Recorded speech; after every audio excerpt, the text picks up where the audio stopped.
Act மட்டும் தான் எடுக்கிறேன். உங்களுக்கு அடிக்கடி நீங்க பார்த்துக்கிட்டு இருக்கிற act JJ act,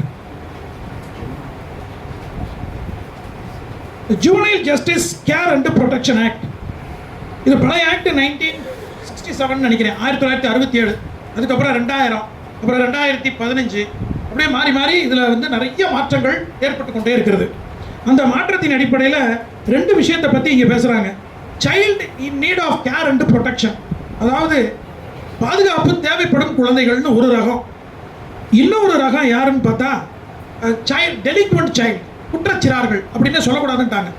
child in conflict with law, சட்டத்துக்கு முரணான குழந்தைகள் தான் இப்போ சொல்லணும். முதல்ல பழைய ஆக்டில் டெலிக்வெண்ட் சைல்டுன்னு இருக்கும், குற்றச்சிறா அப்படின்னு சொல்லுவாங்க. இப்போ குற்றச்சிறார்னு சொல்லக்கூடாது, சட்டத்துக்கு முரணான சிறுவர்கள் என்று சொல்ல வேண்டும். அப்போ ரெண்டு விதமான குழந்தைகள் இருக்காங்க. கைவிடப்பட்ட குழந்தைகள், நெக்லெக்டட் சில்ட்ரன். அதை அந்த நெக்லெக்டட் சில்ட்ரன்கிறவங்கள வந்து கைவிடப்பட்டன்னு நம்ம சொல்லிட்டு இருந்தோம்ல, இப்போ அப்படி சொல்லக்கூடாது.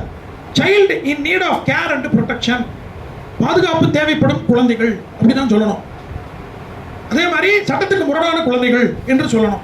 சட்டத்துக்கு முரணான குழந்தைகள்னா என்ன அர்த்தம் அப்படின்னு சொன்னால், எந்த குழந்தையெல்லாம் குற்றம் பண்ணுதோ அந்த குழந்தைகள்லாம் சட்டத்துக்கு முரணான குழந்தைகள். என்ன மாதிரியான குற்றம்? எல்லா டைப் ஆஃப் குற்றம். குழந்தைகள் அதிகமாக செய்யக்கூடிய குற்றங்கள் என்னென்ன நீங்கள் கேள்விப்பட்ட வரைக்கும்? Theft, very good. யார் சொன்னது sir? Very good sir. Theft, வேற சார்? இப்போ போக்ஸால அதிகமாக இப்போ சின்ன பசங்க ஈடுபடுறாங்க. சரி, வேற? போதைப் பொருள், வெரி குட். மூணாவது விஷயம். அப்புறம் கூலிப்படையில் போய் சின்ன சின்ன விஷயங்கள்ல அடிதடி பண்ணுறாங்கல்ல, அதுக்கு போகிறாங்க சின்ன பசங்க. சின்ன சின்ன விஷயங்கள், இன்னும் மர்டர் கேஸில் ஏதோ 1-2 பசங்க இருக்காங்க. மர்டர் கேசஸில் சின்ன பசங்க இன்வால்மெண்ட்டையும் நம்ம பார்த்துக்கிட்டு வரோம். ஸோ இந்த அஃபென்சஸ்லாம் சின்ன பசங்க ஈடுபடுறதுனால அந்த பசங்களை ப்ரொடெக்ட் பண்ண வேண்டிய அவசியத்திலையும் கண்டிப்புலையும் அரசாங்கம் இருக்குது. முதல்ல அரசாங்கம் தானே வெல்ஃபேர் ஸ்டேட்டை கொடுக்கணும், நலம் பயக்கும் ஒரு அரசாங்கத்தை கொடுக்க வேண்டியது அரசாங்கத்தினுடைய கடமை. அந்த அடிப்படையில் இந்த ஜேஜே ஆக்டில் என்ன பண்ணியிருக்காங்கன்னா இந்த ப்ரொடெக்ஷனை கொடுக்குறாங்க. அதுக்காக என்ன பண்ணுறாங்கன்னா, இங்கே சைல்டுனா ஏற்கனவே சைல்டுங்கிறதுக்கு வேற இன்னொரு இடத்துல என்ன வயசு பார்த்தோம், இம்மாரல் டிராஃபிக். இங்கே சைல்டுனா என்ன தெரியுமா? 18 இயர்ஸ். இங்கே சைல்டுனா 18 வயசு. ஜேஜே ஆக்ட் ஒவ்வொரு ஆக்டுக்கு மாறுபடுது பாருங்க. சைல்டுங்கிற அதனால தான் சொன்னேன், சைல்டுனா ஒவ்வொரு ஆக்ட்லையும் மாறுபடும். அதில் கொஸ்டின் கேட்பாங்க. இங்கே சைல்டுனா 18 வயது பூர்த்தி ஆகாத குழந்தைகள் அனைத்தும் சைல்டு என்று அழைக்கப்படும். சரி, இந்த இடத்துல ரொம்ப முக்கியமாக நம்ம பார்க்க வேண்டிய விஷயம் என்னன்னா JJ board. JJ board section 4ல ஜுவனைல் ஜஸ்டிஸ் போர்டு என்று ஒரு போர்டு, ஜுவனைல் ஜஸ்டிஸ் போர்டு என்ற ஒரு போர்டை கிரியேட் பண்ணணும். அந்த போர்டுக்கு பேரு பெஞ்ச் ஆஃப் மேஜிஸ்ட்ரேட்ஸ். பெஞ்ச் கேள்விப்பட்டிருக்கீங்க? எங்க கேள்விப்பட்டிருக்கோம் பெஞ்சு? ஹைகோர்ட்ல. மேஜிஸ்ட்ரேட்டுக்கு பெஞ்ச் ஃபர்ஸ்ட் டைம் கேள்விப்படுற பாருங்க இந்த ஆக்ட்ல. Bench of magistrates. குறைந்தபட்சம் 2 பேர் இருக்கணும், 3 பேர். குறைந்தபட்சம் 2 பேர், 3 பேர். அதில் ஒரு பெண் கண்டிப்பாக இருக்க வேண்டும். அதில் ஒரு மேஜிஸ்ட்ரேட் இருப்பார். ஒரு மேஜிஸ்ட்ரேட்டு, ஒரு பெண் கண்டிப்பாக இருக்கணும். அது போக ஒரு சோஷியல் ஒர்க்கர் அல்லது சைக்காட்ரிஸ்ட், மனநலம் பேணுபவர், அப்புறம் ஒரு சமுதாய பணியாளர்.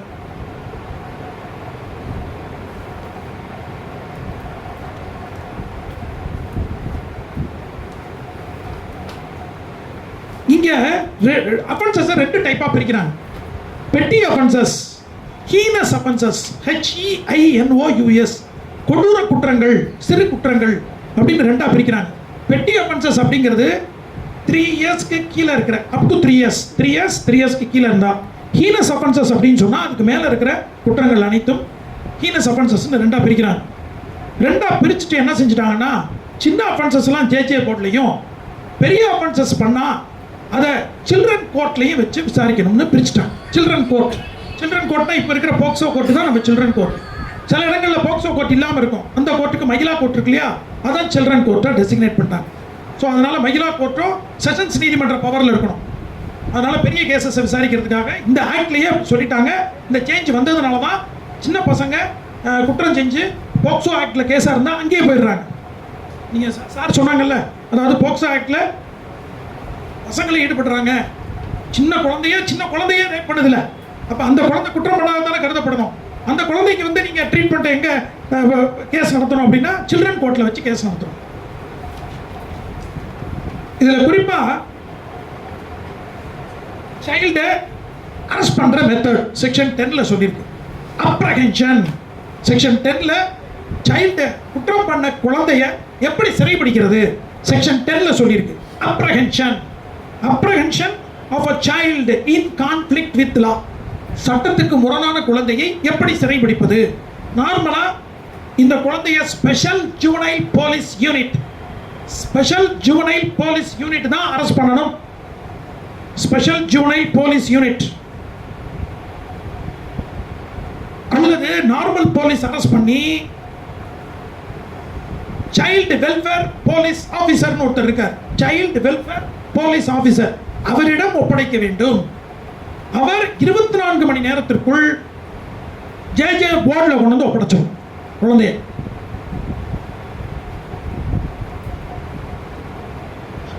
அந்த நீதிபதி, அங்க இருக்கிற ஜே போர்டில் இருக்கிற நீதிபதி, அந்த குழந்தைய எந்த பராமரிப்பு இல்லத்தில் வைக்கிறது, கூர்நோக்கு இல்லத்தில் வைக்கலாமா, அப்சர்வேஷன் ஹோம் அல்லது ப்ரொடெக்டிவ் ஹோம், 2 ஹோம்ல எந்த ஹோம்ல வைக்கலாங்கிறத அந்த ஜே போர்டில் இருக்கக்கூடிய மேஜிஸ்ட்ரேட் டிசைட் பண்ணுவார்.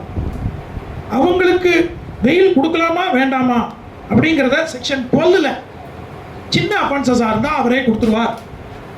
வெயில் டு எ பர்சன் செக்ஷன் 12ல்.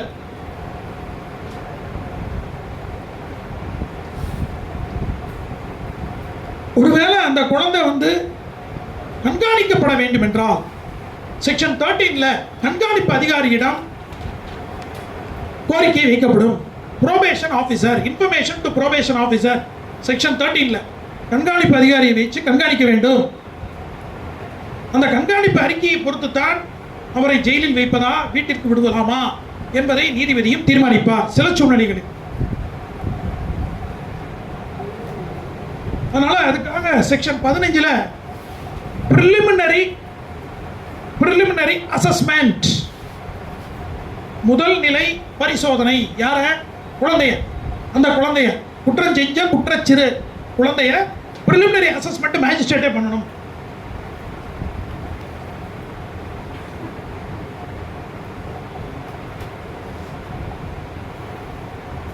அந்த குழந்தை ஸ்கூலுக்கு போற குழந்தை என்ன பண்றது? ஸ்கூலுக்கு அனுப்பி தானே ஆகணும் அந்த குழந்தைய. அப்போ ஸ்கூலுக்கு அந்த மாதிரி ஆர்டர்ஸ் போடுறதா இருந்தால் செக்ஷன் 18ல் ஜட்ஜ் ஸ்பெஷல் ஆர்டர் போடணும். Orders regarding child in conflict with law, சட்டத்துக்கு முரணான குழந்தை பள்ளிக்கூடம் செல்வதாக இருந்தால் அதற்கான உத்தரவை, சிறப்பு உத்தரவை நீதிபதி போட வேண்டும். 18ல்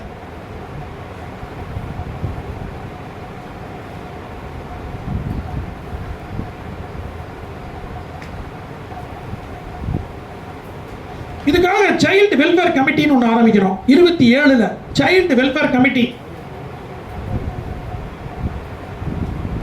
குழந்தைகள் நல குழுமம், கலெக்டர் தலைமையில் இருக்கணும். கலெக்டர் தலைமையில் அதுல ஒரு போலீஸ் ஆபீசர் இருப்பாரு, ஜுவனைல் போலீஸ் யூனிட்ல இருந்து.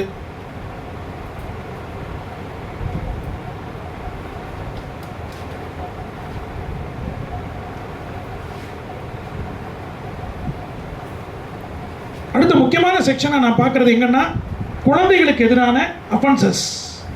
குழந்தைகளுக்கு எதிரான அஃபென்சஸ் அகைன்ஸ்ட் சில்ட்ரன். ஒரு குழந்தை குற்றச்செயலில் ஈடுபட்டால் அந்த குழந்தையை குறித்தான தகவல்களை மீடியா தெரிவிக்கக்கூடாது. இது செக்ஷன் 74ல் சொல்லியிருக்கு. செக்ஷன் 74ல் prohibition of identity of a child, ஒரு குற்றம் செய்த குழந்தை செக்ஷன் 74ல் டிஸ்க்ளோஷர் ஆஃப் ஐடென்டிட்டி. இதே மாதிரி போக்சோ ஆக்டில் பாதிக்கப்பட்ட குழந்தையினுடைய பெயரை சொல்லக்கூடாது அப்படின்னு சொல்லியிருக்கோமா, உருவத்தை காட்டக்கூடாதுன்னு செக்ஷன் 23 போக்சோ ஆக்ட் இதில் செக்ஷனை சேர்த்து வச்சுக்கோங்க. அதே மாதிரி ரேப் கேசஸில் விக்டிம் பெண்ணோட இதை பண்ணக்கூடாதுன்னு 228A. Very good, super sir, excellent answer sir, கைதட்டோம் sir, very good sir, very good, அருமையான ஆன்சர். 228A 228Aல நம்ம என்ன செஞ்சிருக்கோம்னா 228A of which act?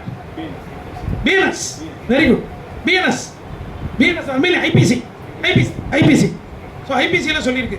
So அப்போ அந்த இடத்துல இருந்து நீங்கள் என்ன எடுத்துக்கிறீங்கன்னா ஐடென்டிஃபிகேஷன் ஆஃப் எ விக்டிம். அதனால தான் நிர்பயான்னு வச்சோம் கேஸ். நிர்பயாங்கிறது ஆக்சுவலா அந்த பொண்ணு பேர் நிர்பயா கிடையாதுல்ல, தெரியுமில்ல? அந்த பொண்ணு பேரை சொல்லிட வேண்டாம், இப்ப சொல்லக்கூடாதுங்கிறதுக்காக தான் நிர்பயான்னு பேர் வச்சாங்க. அப்போ அந்த பாதிக்கப்பட்ட பெண்ணுடைய பேரு வெளி உலகத்துக்கு தெரியக்கூடாதுங்கிறத நோக்கம். அப்ப அதே மாதிரி பெண்ணு பாதிக்கப்பட்ட பெண்ணுடைய பேரை தெரியக்கூடாதுன்னு சொன்னா பாதிக்கப்பட்ட குழந்தையோட பேரை எப்படி சொல்லலாம்? சொல்லக்கூடாதுல்ல. அதான் போக்சோ ஆக்ட்ல 23ல வச்சாங்க. இங்க ஜேஜே ஆக்ட்ல 74ல தண்டனை வச்சாங்க. அதுல தண்டனை 6 months அந்த மாதிரி வெளியிடுறவருக்கு 6 மாதம் and 2 lakhs rupees 2 லட்சம் ரூபாய் அபராதம். சரி, இப்ப 75ல குழந்தைகளை கொடுமைப்படுத்தினால், துன்புறுத்தினால், cruelty to the child section 75ல cruelty 3 வருடம் வரை சிறை தண்டனை. அது சில நேரங்களில் அப் டு 5 years வரைக்கும் போகும். அதாவது யாருக்கு 5 yearsன்னு சொன்னா, ஒரு குழந்தையை பராமரித்துக் கொண்டிருக்கிற காப்பாளரே அந்த குழந்தையை துன்புறுத்தினால், காப்பாளர் கார்டியன், அவருக்கு 5 years. செக்ஷன் 76ல குழந்தையை பிச்சை எடுப்பதற்கு பயன்படுத்தினால், பிச்சை எடுப்பதற்கு employment of a child for begging, பிச்சை எடுக்க வைத்தால் அதுக்கு தண்டனை 5 years. 5 years section 76ல. அதுல கை கால்களை ஊனப்படுத்தி உடம்பில் காயத்தை ஏற்படுத்தி பிச்சை எடுக்க வைத்தால் 10 வருஷம் வரைக்கும் தண்டனை.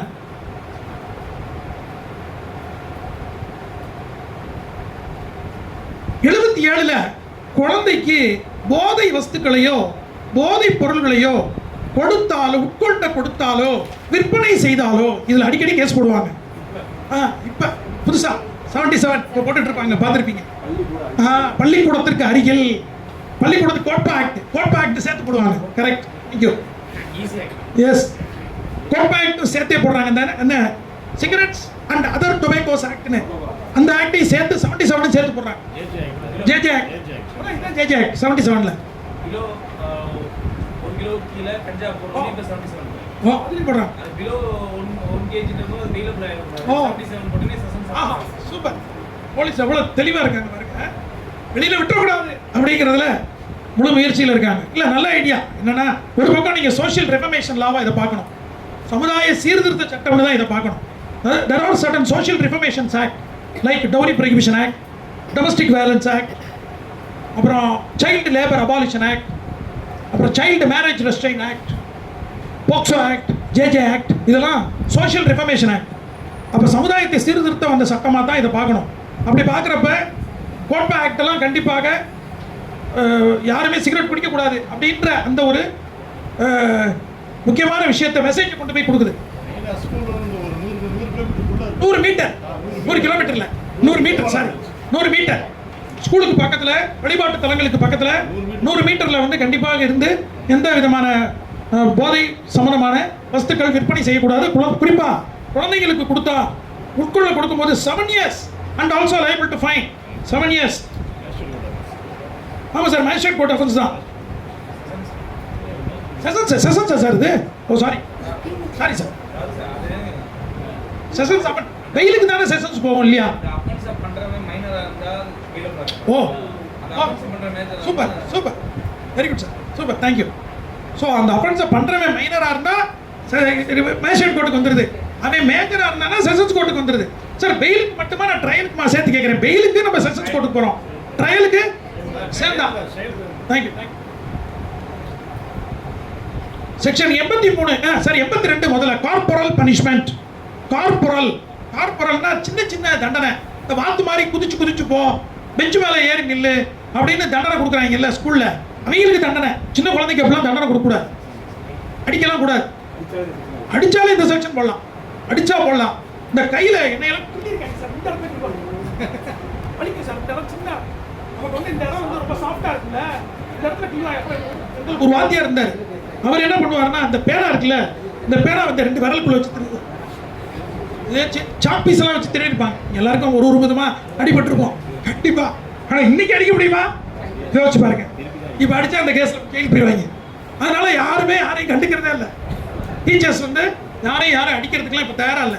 அடிச்சா ஜெயிலுக்கு போயிடுவாங்கல்ல, அதனால பயந்து இந்த கார்பரல் பனிஷ்மெண்ட் கொடுத்தா 3 months imprisonment, ஃபர்ஸ்ட் கன்விக்ஷனுக்கு 10,000 rupees ஃபைனு. ஆனால் சப்சிக்வெண்ட் அஃபென்ஸுக்கு 3 months imprisonment. ஃபர்ஸ்ட் டைம் பண்ணால் 10,000 rupees ஃபைன். மிலிட்டன்ட் குரூப்ல 83ல், அதாவது மிலிட்டன்ட்னா இந்த தீவிரவாத அமைப்புகள் போன்ற அமைப்புகளில் போய் சேர்க்க வைக்கிறது, குழந்தைகள் சேர்த்து விடுறாங்கல்ல, மிலிட்டன்ட் குரூப், அந்த குரூப்ல சேர்க்கறதுக்கு 7 years imprisonment. 7 years.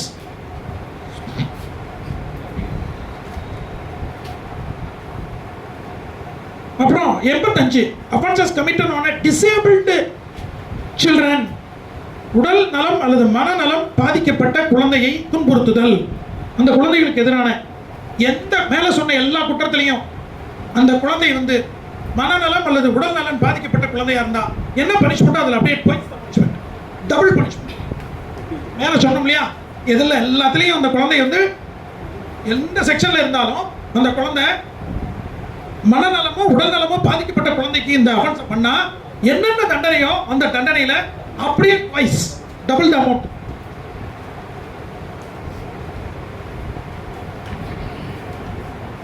இந்த செக்ஷன்ல அவ்வளவுதான் சார். ஜேஜே ஆக்டை பொறுத்த அளவில் அவ்வளவுதான்.